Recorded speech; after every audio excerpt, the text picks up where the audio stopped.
Good morning.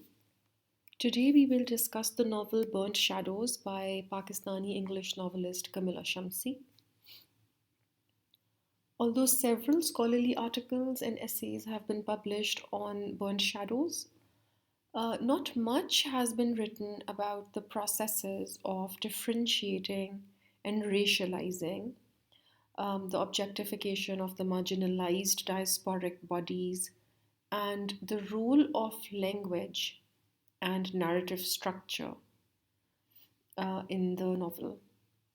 So we want to um, view Burnt Shadows not simply as diasporic literature, um, but also as post migratory and deterritorializing literature.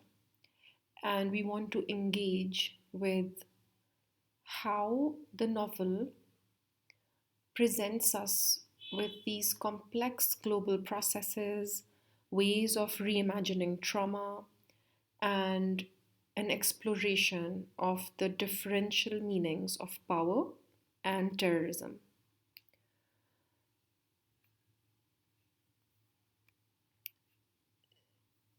Basically, Shamsi's novel it revitalizes the ways in which most post 9/11 American texts have imagined past histories. It decenters 9/11 and it weaves the story of the protagonist Hiroko Tanaka with a series of historical events. The novel starts with the bombing of Hiroshima and Nagasaki, transitions to the partition of India, then to the Soviet invasion of Afghanistan, then 9/11, and finally the beginning of the war on terror.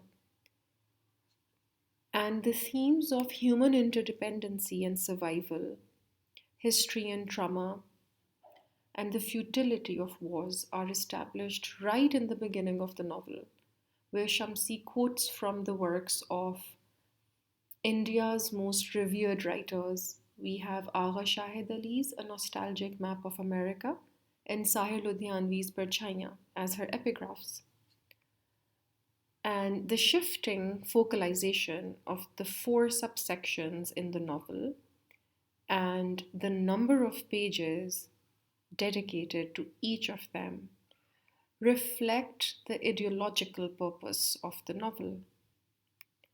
By fictionalizing selected historical contexts and highlighting the connections between them, Shamsi challenges the nationalist exceptionalism of historical narratives and demonstrates a dialectical relation between the global and the post colonial.